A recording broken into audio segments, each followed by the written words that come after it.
Hey, what's up guys, TechVidKid here, and today you might be wondering what's in front of your face. It's this.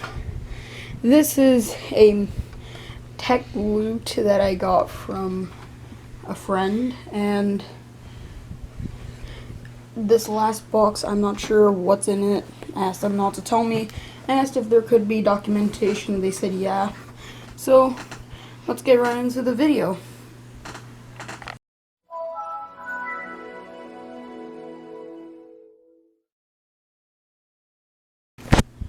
Okay guys, so we're back. So let's see what we got in the bag first. This is a really old Best Buy bag. It's probably from 2001, I'm guessing. So here, first thing we have is a charger. Don't know what this is for. This is some kind of sort of Lenovo charger. Don't know why that was in there. I might need to return that to the previous owners because I don't know why that was in there. And then we got this bag, which looks like it probably came from the box over there because it's a tablet box, so they might have left that in there. Here is a really long, oh no wait, never mind. Here is a regular length Ethernet LAN cable. And then we see, here we have a DVD CDRW IBM drive. So this looks like it could probably fit in something like my old HP laptop, or unless this came from the Lenovo laptop that had the power adapter. I don't know. We'll just continue searching through the box. Here we see, what is this? A D-Link Ethernet. Okay, so this is for a router, an internet router.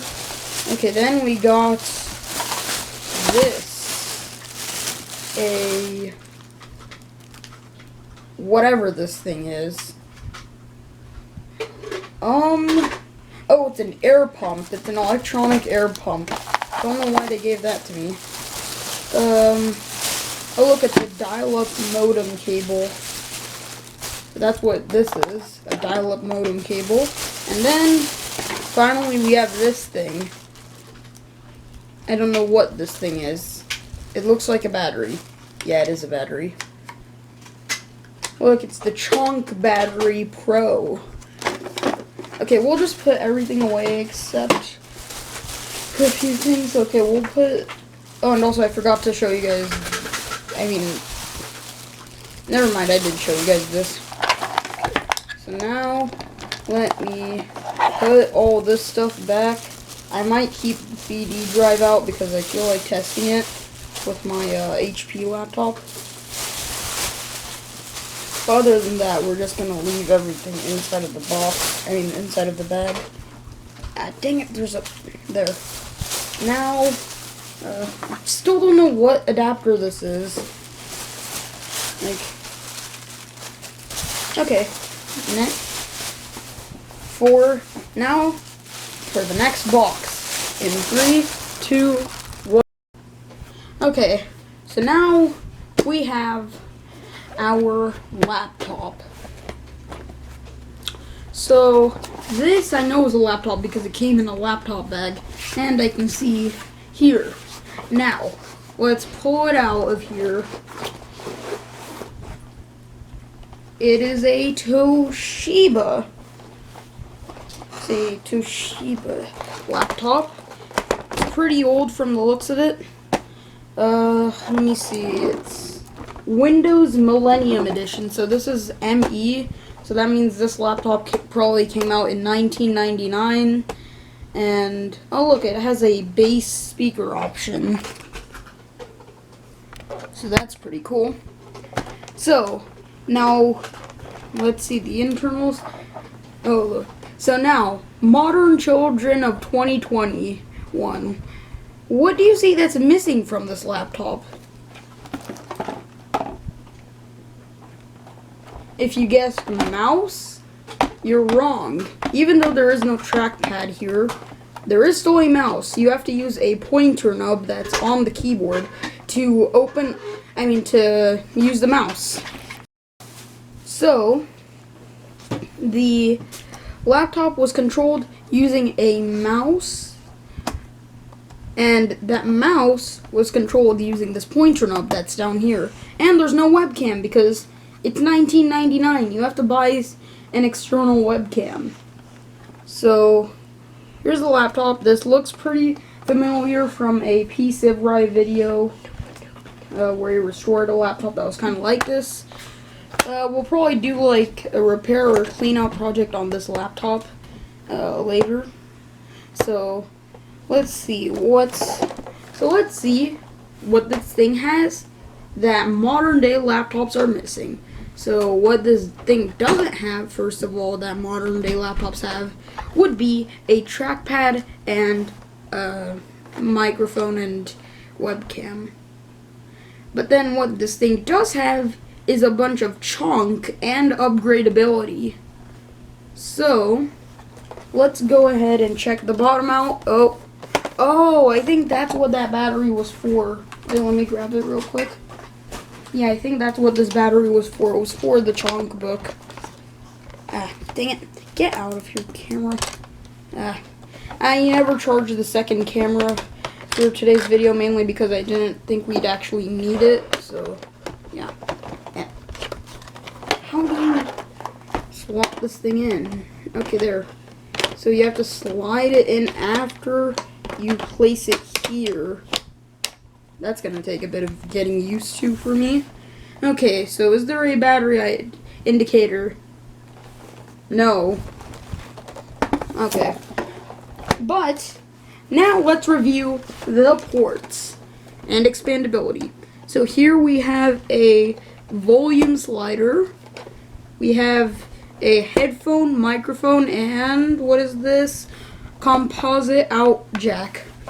Then here we have a DVD-CD drive, which was the norm back in 2001 and 1999. And then on the front, we got 2 stereo speakers. Here we have the battery slot, which you can remove by sliding it like this. Okay, you know what? I'm not even going to try that.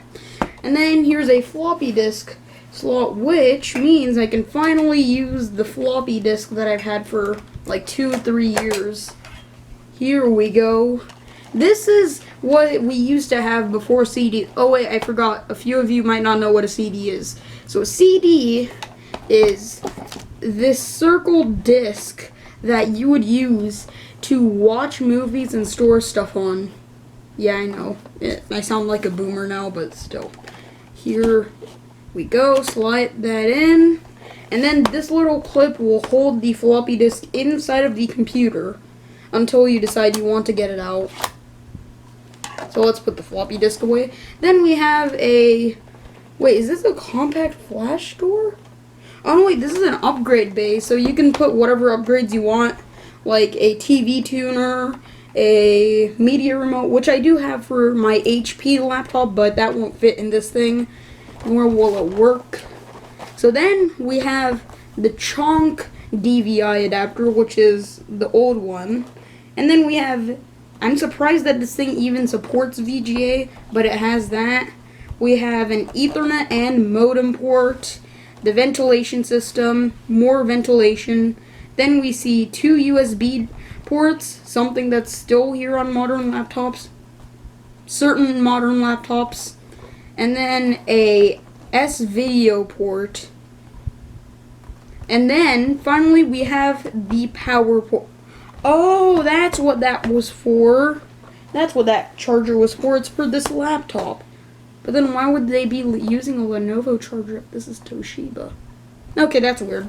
But let's see if the battery even holds a charge. I'll be surprised if it does.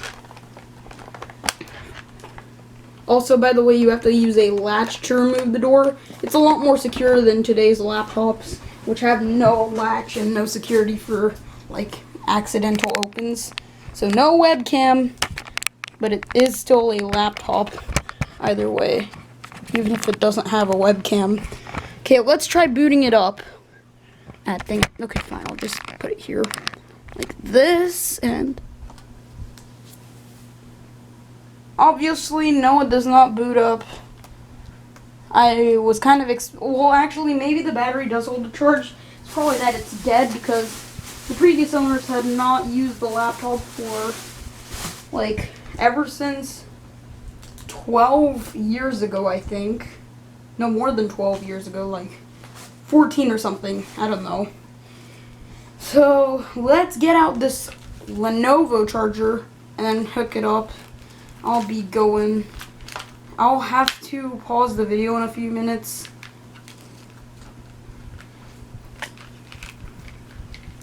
Because anyways, this thing needs to be charged for a while. So we'll just unravel this cable if I can. Okay, now to just get it plugged into the port. Oh, this doesn't even fit. This doesn't even fit in there. They gave me the wrong cable. Well, actually, I might have the right cable. I think. I hope I do. Because this thing, I don't have another charger specifically branded for this model of laptop, so I'm going to have to go searching for those charger heads. I will meet you guys back probably after the break that we're having right now. Or wait, actually, real quick, I'm going to test out this little, maybe this cable will work, this old D-Link cable. Nope, it don't fit.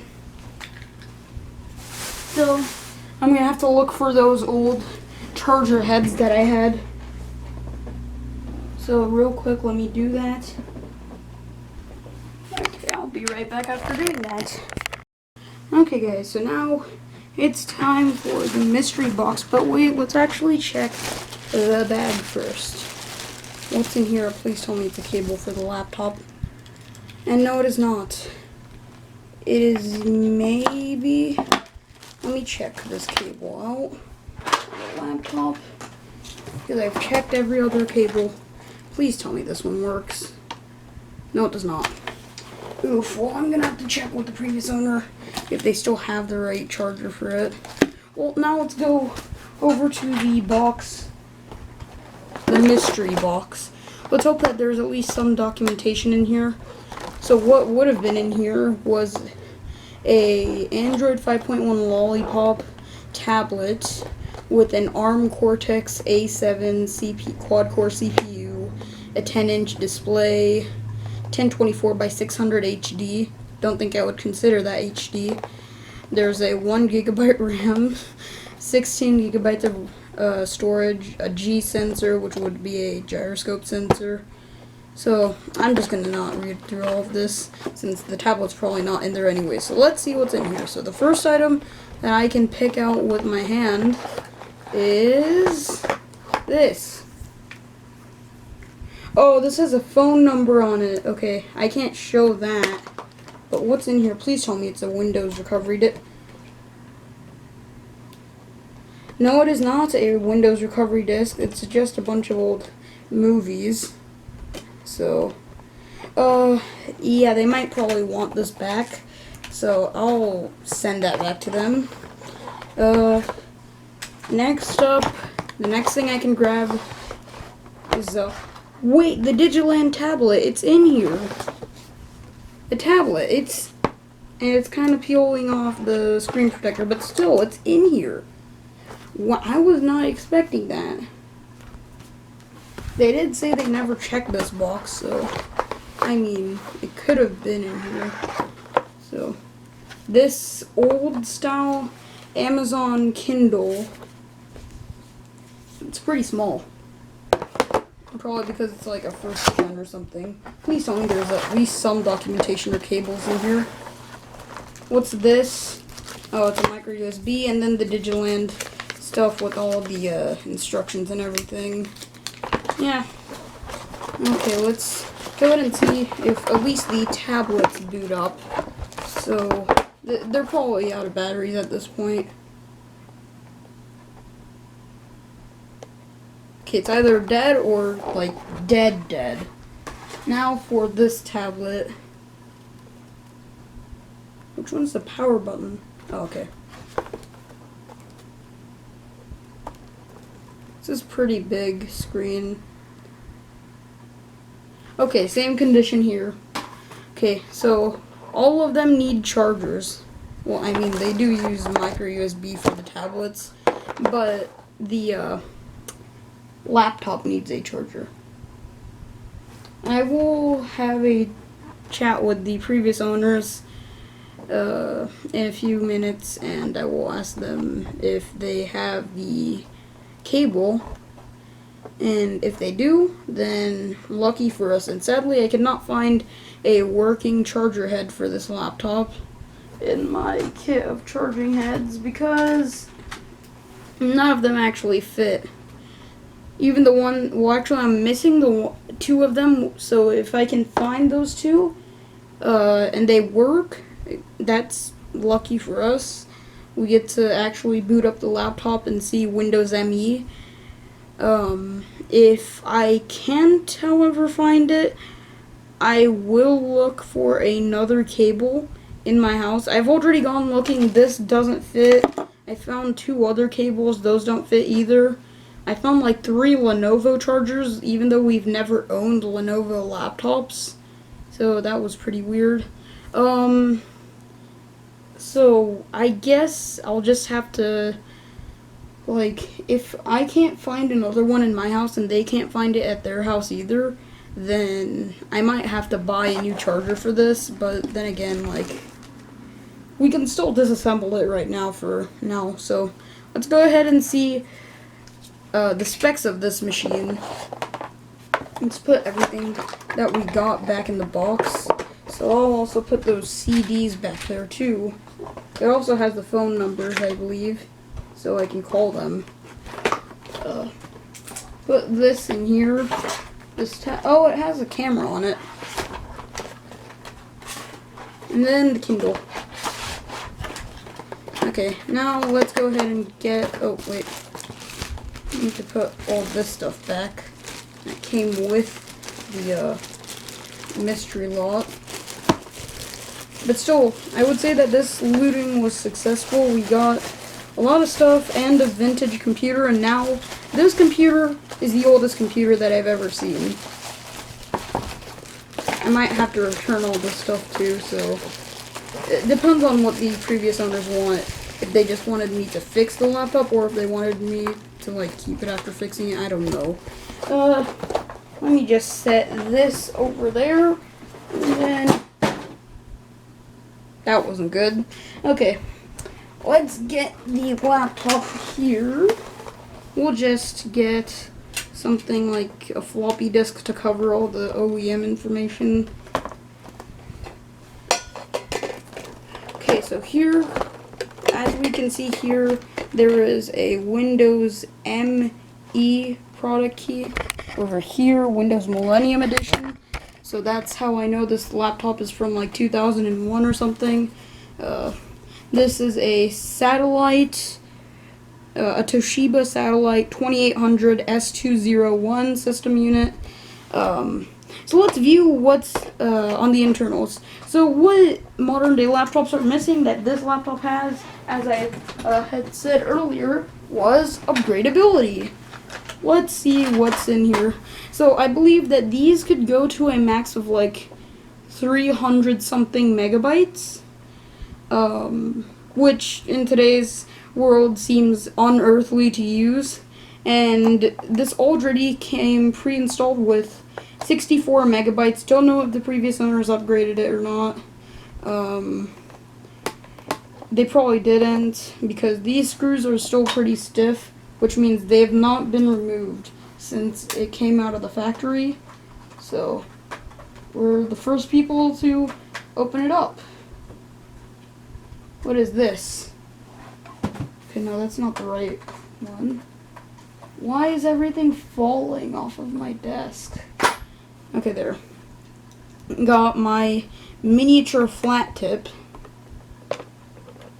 Okay, so here we can see the Fujitsu hard disk. Keep in mind this is I believe 6 GB hard disk if the specs on Toshiba's support website are correct.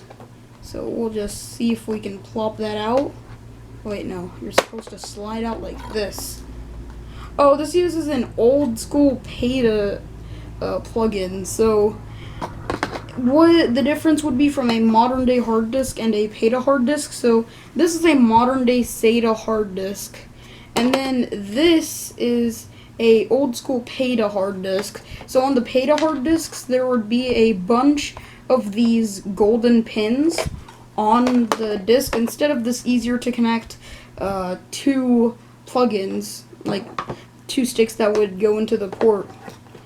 So it was a lot easier to use that, but this is still a pretty old laptop, so you can't really blame it. Let's real quick check how much storage this has. Oh no, wait, this isn't 6 GB. This is 80 GB. So they might have upgraded this laptop even more, I guess. I will look up on the Wayback Machine how much this laptop would have cost back when they first bought it. This laptop is older than me, so yeah. Now, how do you slot this back in there? Okay, so there are the connectors. You just slide her in like that. There. And the way the hard disk stays in place is that this screw is really long, so it just goes through and screws into the little hole that's in, like, underneath the hard disk. There's a hole on the hard disk's caddy which lets you screw it in. Give me my Phillip. Now that I have my Phillip head, we can actually close the hard disk door. Next is the door that's over here. I don't want to reveal the product key, so since I still need to use that to activate Windows ME, if it just in case if they upgraded to a newer version of Windows like XP or Vista. I'm doubting this would even support Vista, but like, oh well. Okay, so this is a single stick of memory, and in modern day computers you would see like 2 to 4 sticks on a modern day computer. That's because that's how much technology has changed. Oh no, wait, never mind. There's another stick. I forgot that certain laptops have this thing where on the other side of the computer board there's actually another stick of RAM, which if you can see there's another one. So how much RAM is this? This is, be careful not to touch the pins, 128 megabytes of RAM. So this would be another 128, so that would, well, possibly, it would be another 128 sticks, so this would come to a total of 256 megabytes, which would be perfect for running something like, whatchamacallit, not Vista, XP or ME. ME would probably require like maybe 128 megs of RAM. I'll put the system requirements on the screen right now.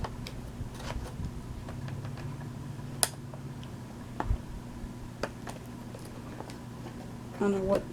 Oh, that's why. Get out of there. I accidentally slotted it in wrong. There. Now it's properly slotted in. And now it's in. Okay, let's get the RAM door back on here. So, dang it. So here, there's that.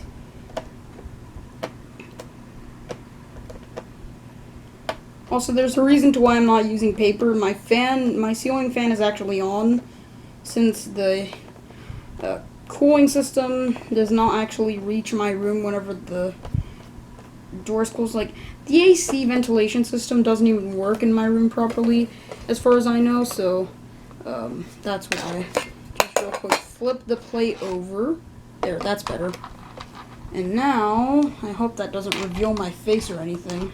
I'm gonna just place this here instead of, well, there goes the plate.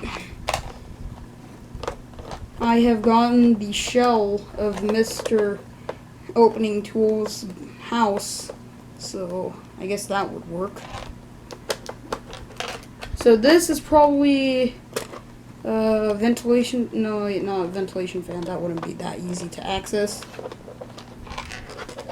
Okay, this might be the wireless LAN card, as far as I think. No. So, yeah, it's right next to the modem port, so it's probably the wireless LAN.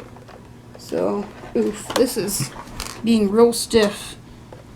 I feel like they probably only got these upgrades from the factory, because this door is, unless they only ever opened those two doors. And here we see,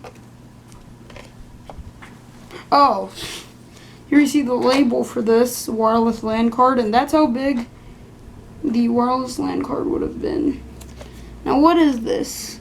For home or office use, Zircom. I don't know what Zircon. Oh, no, wait, that's still for the, yeah, and that's how you would remove the wireless LAN port. Just take this off, take that piece of tape off, remove the cable that's going to the wireless LAN card, and then you could just remove the entire thing. The bad thing about this kind of removal, which has the Ethernet and modem connected to the same card, would be that you would need a proprietary one of those, whatchamacallits, a proprietary wireless LAN card. So, that's the only problem I would see with this, but then again, it's still upgradable, like very upgradable. So, it's more of a win-win. Okay, now let's just put this over the wireless LAN and the door. Come on, get. There we go. Now, screwing it back in.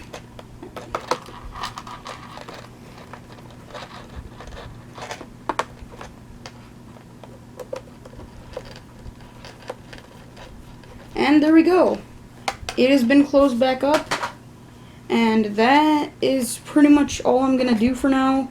Unless the unless the fan starts making noises, I'm not gonna take this apart any further for this video. And even if the fans do start making noises, I'm probably gonna not use it too much in this video. I'm just going to use that for another video. Maybe we'll do a full-on restoration video for this laptop. And yeah, that's pretty much gonna be it for today's video. Well, for this part of the video. So let's go ahead and get this flipped over. Okay, give me back my floppy disk. There. So now we've seen everything there is. Oh wait, we never took the battery out. Battery, it's pretty easy. All you gotta do is get this little tab slid out. If I can even get that. It's still kind of hard to get this whole tab out, even though this laptop is pretty old and it has a lot of upgradability. Is there another latch that I'm missing?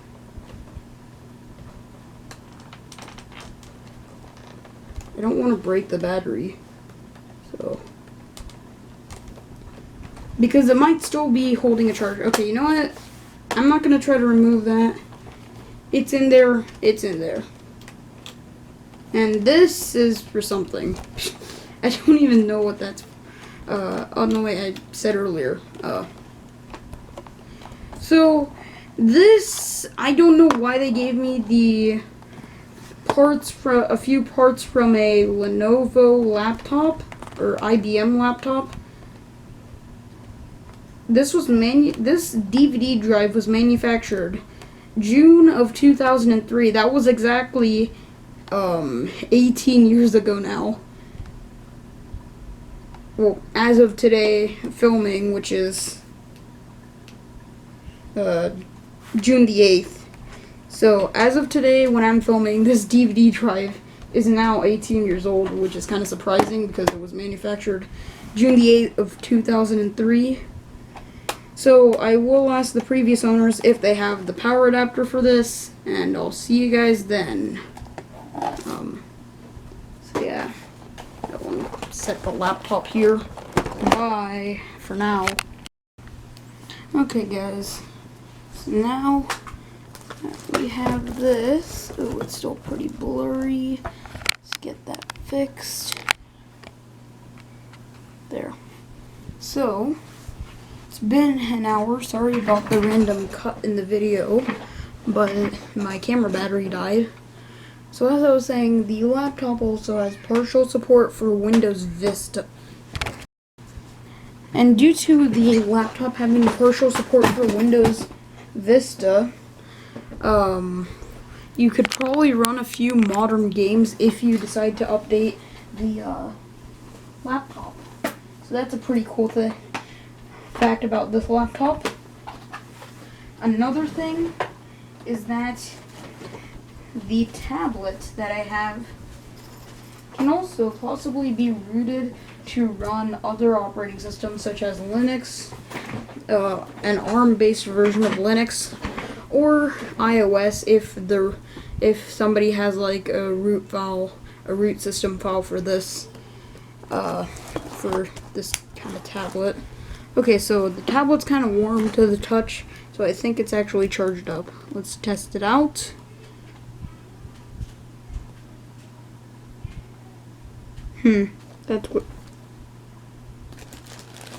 That's pretty weird. Seems to be charged up, so I don't know why it's not powering up. Unless the button's actually like broken or something. I hope that it's not broken.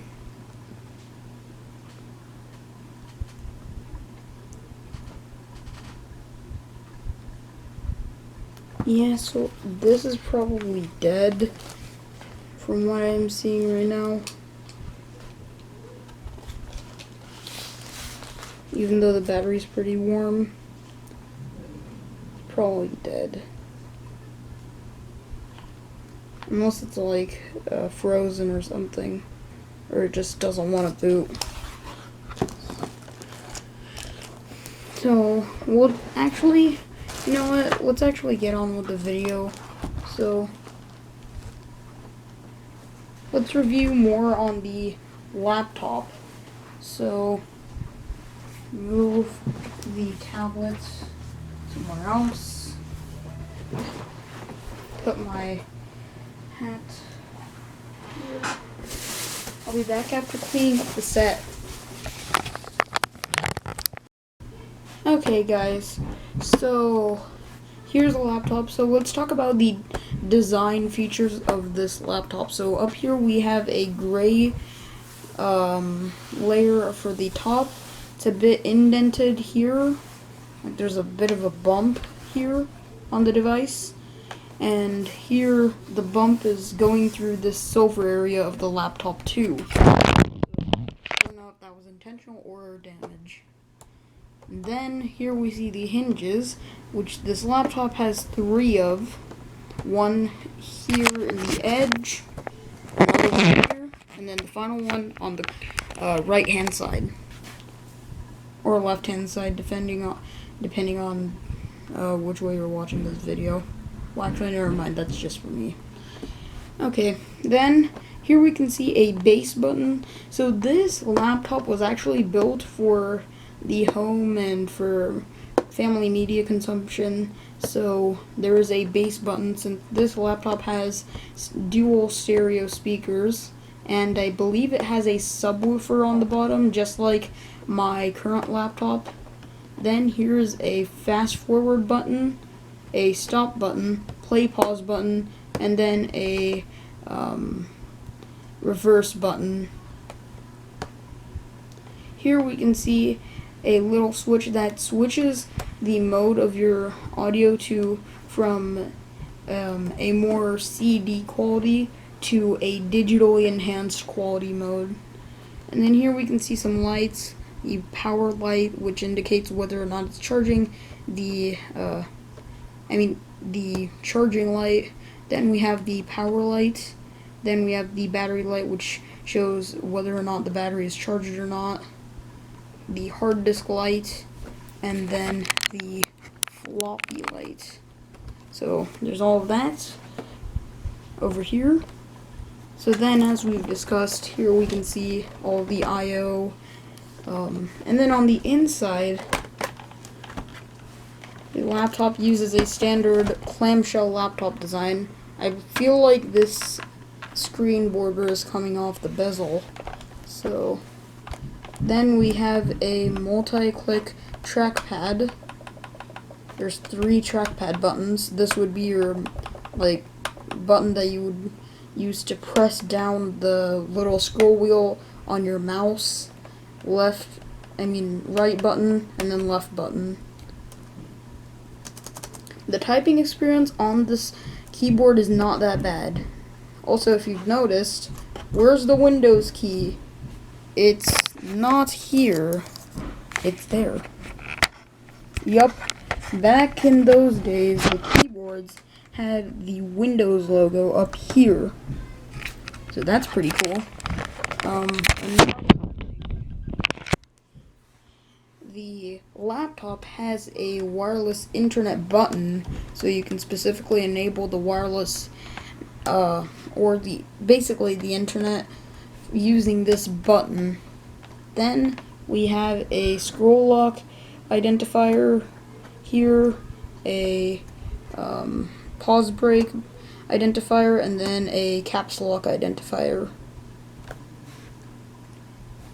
So there's also some glitter here. Don't know why that's on there, but at least it shines up the laptop, I guess. There's even glitter here. Yeah, this laptop's pretty dusty. We will definitely be doing a restoration video in the future where we clean out the laptop completely. And then probably that's when we'll get to fully review this laptop. Then here on this side of the laptop we see damage. Don't even know how this happened, but one of the screws literally somehow went through the chassis of the laptop and is still there to this day. I'm still questioning how that even happened. Also, I figured out how you get the battery out. So let me real quick turn the laptop around and latch it up. So here, if you wanted to remove the battery, all you have to do is push this to the side and then push it out. And if you wanted to replace the battery completely, so if you got a new battery to replace the old one with, all you would have to do is push down on these two these two holders on the side, and you can just lift out your battery. And there's the battery pack itself. Surprisingly not dusty, even though the computer's 20 years old.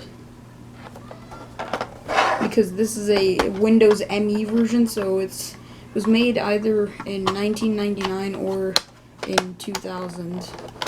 I'll just put a sticker or text box up here, whether it was like 2000 or ME.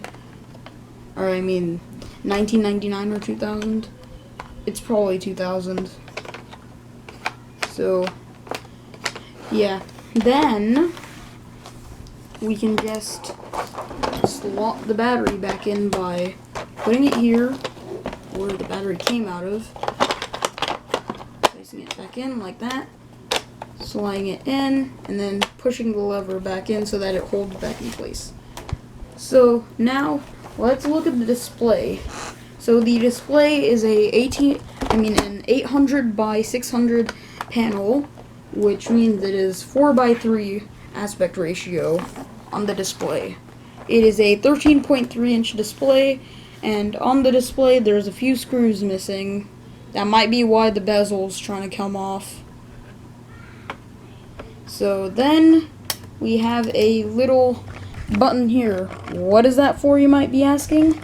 Well, the reason for that is so that the laptop knows when the laptop is being closed, when the lid is being closed. So that would make it easier for the laptop to detect that the user is not using the computer, and it can go to sleep mode to preserve battery.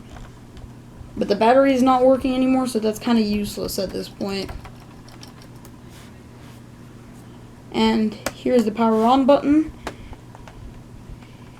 So it's a lot thicker than your regular circle power button. I actually thought that the wireless button was the power button before I actually realized that I was looking at the wrong button. Oh god, I accidentally touched the vent fan and my hands are black now. They're really dirty. The fans are. Actually, real quick, let's quickly dust it off using a toothbrush because that's real dusty. Yeah, that's good enough, I think. We'll do a full-on restoration in another video, as I said earlier. Hopefully we can actually get the charger by tomorrow, or in your time, a few more minutes. So yeah, that's pretty much all I have to say for now. Also, there's also another speaker grill over here above the keyboard of the laptop.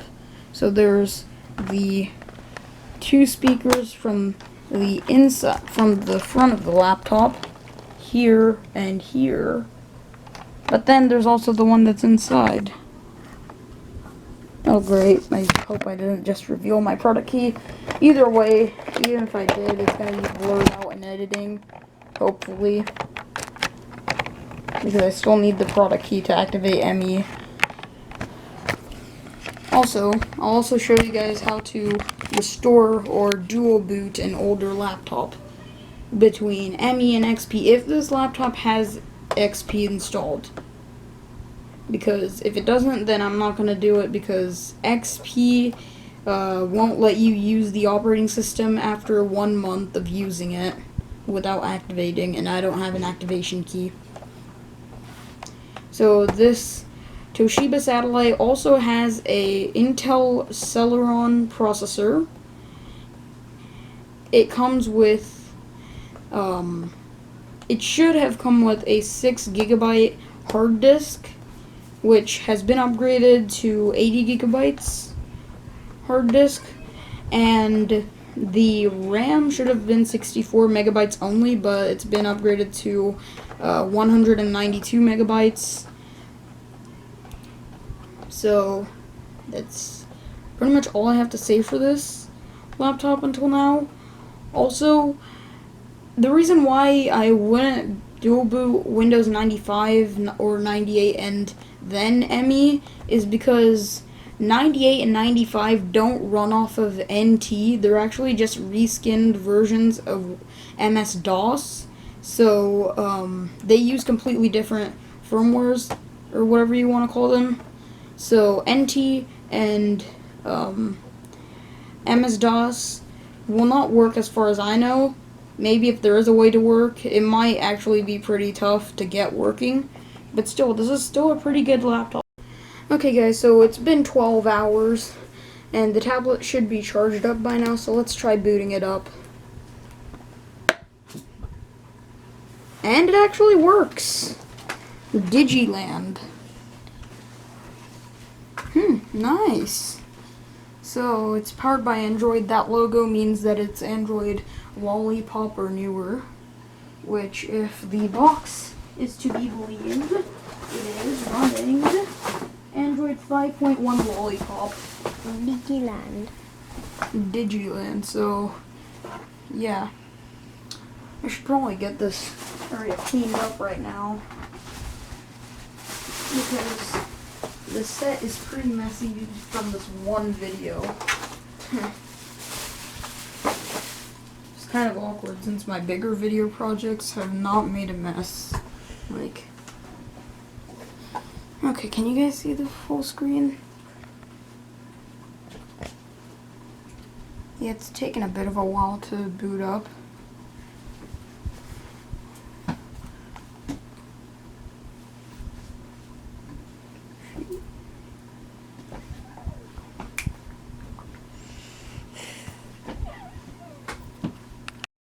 Okay guys, so after digging around a bit, this tablet was released sometime after 2013 because 1, obviously it's running Android Lollipop, 2, it has an ARM Cortex-A7 CPU, which is pretty old, especially for the time that this came out. So yeah, this tablet's also taken a while. Till then, I'll go and plug in the Kindle Fire, the old one, that's just lying there in the box.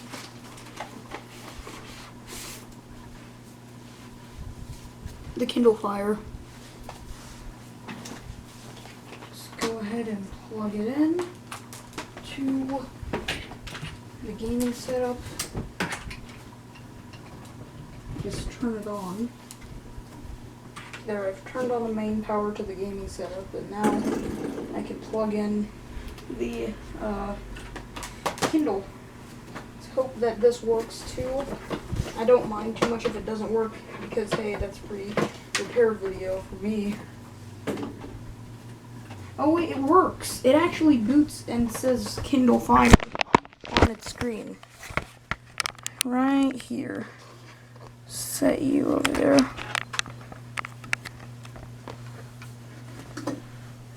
Oh, turned off. Don't know what that means. Well, I guess I'll just turn off the camera for now and let these things charge up. The battery on the camera's dying too. Okay guys, so the tablets have been charging for like quite a while.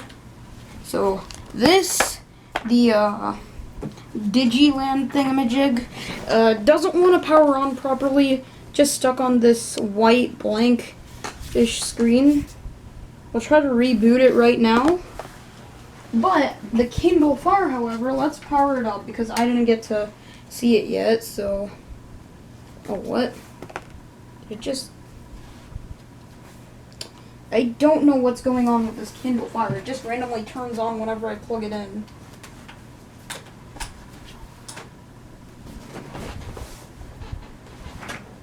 Yep. Oh, what? Powered up. I think this has a broken battery, so I think the problem with this tablet would be that the battery is like gonzo. Also, I did in fact have a talk with the previous owner. They said they would get the the charger over to me whenever they could. So the video will take longer to upload than I expected. So by the time this video, oh, this still has the previous owner's account on it. And it looks like it's charging. Yeah. So it has an account on it, which means I can't do anything. And the battery is donezo, so I can't do anything there either. Let's go back to the Digiland. Digiland, our favorite place, not Disneyland. Okay guys, so sadly I couldn't get any of the tech loot to work, except for the Kindle Fire partially. The Kindle Fire, just that its battery is broken, so it doesn't hold the charge. This tablet, for some reason, is staying on a black screen of death. Don't know what that's all about, even with it charged up fully. And then the Toshiba satellite is not charging because it doesn't have a charger. I went to Goodwill just yesterday and bought one. Turns out that the charger was too small for the port, and then I also got in contact with the previous owners. They said that they might have accidentally thrown out the charger and because they couldn't find it. So I guess we'll just have to order a new charger and put that in a new video. I've extended the video for too long, so I hope you guys enjoyed today's tech loot video. If you did, make sure to hit the like button and consider subscribing. So make sure to like, subscribe, and stay safe. Bye.